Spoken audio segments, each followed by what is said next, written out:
தேவன் நீங்க செய்கிற ஊழியத்தை அங்கீகரிப்பது என்பது எதுவுமே வேற விதத்துல ஆரம்பிக்க முடியாது. இப்படிதான் ஆரம்பிக்க முடியும். அப்ப என்ன ஊழியத்தை உங்களுக்கு எனக்கு குடுத்திருக்காருன்னா, மற்ற எந்த ஊழியங்கள் இது வழியா வர முடியும்? எல்லா ஊழியங்களும், எல்லா சர்வீஸும் நம்ம பண்ற எல்லா காரியங்களும், கர்த்தருக்கு பண்றதெல்லாம் முதலும் முக்கியமாக it starts with the ministry of beholding the face of Christ. கிறிஸ்துவின் முகத்தை உற்று நோக்கி கவனித்து பிரதிபலிக்கிற அந்த ஊழியத்தில் ஆரம்பிக்கணும். அதற்கென்று தான் முதலும் முக்கியமாக நம்ம அழைக்கப்பட்டிருக்கிறோம். இயேசுவின் பிரசன்னத்தில் தரமான நேரத்தை செலவழிக்கும்படியாக just be holding quietly worshipping. இன்னைக்கு யாருக்காவது செய்தி கொடுக்கணும், ஒரு ஜெபம் பண்ணணும்னு சொன்னோம், நிறைய பேருக்கு டென்ஷன் ஆயிடுது. உடனே உட்காந்து பைபிள் படிக்க ஆரம்பிக்கிறாங்க. மணிக்கணக்கில் ப்ரிப்பேர் பண்ணணும். ஓகே, அதை சீரியஸாக எடுத்துக்கிறது நல்லது. ஆனால் நீங்களும் நானும் ஒவ்வொரு நாளும் அதிகாலையில் எழுந்திருந்து தேவனுடைய சந்நிதியில் அவருடைய பிரசன்னத்திலே அவருடைய முகத்தை பார்த்தால் எல்லா நாள்லையும் நமக்கு செய்திகள் இருக்கும்.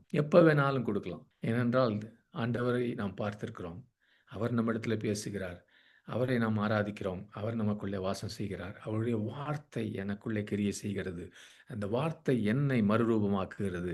அந்த மறுரூபமாக்கப்பட்டு என்னுடைய மனசில் அந்த என்லைட்டன்மெண்ட், எனக்குள்ளே வெளிச்சம் வந்த பிறகு அது என் வாயிலிருந்து வெளியே வரும்போது அது மற்றவர்களுக்கு பிரயோஜனமாக இருக்கும். இதுக்காக எங்கேயாவது போய் அதையும் இதையும் 10 புக்கை படிச்சுக்கிட்டு அது அப்படி இல்லை. அவரை உற்று நோக்கிற ஊழியம் என்பது இட்ஸ் அ குவைட் வர்ஷிப். இயேசுக்கு முன்பாக முழங்காலை முடக்கி அவரை மனதார ஆராதிப்பது, அவரையே கவனிப்பது, அவருக்கென்று ஒரு நேர்த்தியான நேரத்தை கொடுத்து அவருடைய முகத்தை மாத்திரம் பார்த்து கொண்டிருக்கிற நேரம், அதுதான் ஊழியம். ஆமென். அதுதான் ஊழியம். வித் ஓப்பன் அண்ட் அன்வெயில்ட் ஃபேஸ், திறந்த முகமாக இதை செய்யும்படியாக நம்ம வாழ்க்கையில். அப்படின்னா என்னன்னா, நம்ம அவருடைய முகத்தை பார்க்கும்போது நம்ம வாழ்க்கையிலே மறைவானது எதுவுமே இருக்கக்கூடாது. அவர் என்னை பாருங்க ஆண்டவரே, என் முகத்தில் முக்காடெல்லாம் போடல.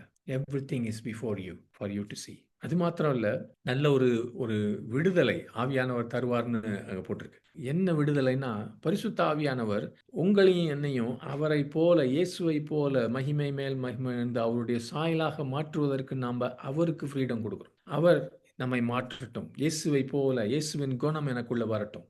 இது எல்லாம் அவரை நான் உற்று நோக்கும் போது நடக்கிற காரியங்கள், ஆவியானவர் செய்கிற காரியங்கள். அவருடைய மகிமையின் வெளிச்சத்தை முக்காடு போடாத திறந்த முகத்தோடு எல்லாரும் இங்க இருக்கிற ஒருவரும் தவிர்க்கப்படவில்லை. Nobody is exempted. நம்ம எல்லாரும் செய்யும் போது நமக்கு ஒவ்வொருவருக்கும் அந்த ஊழியம் இருக்குது. ஆமென்.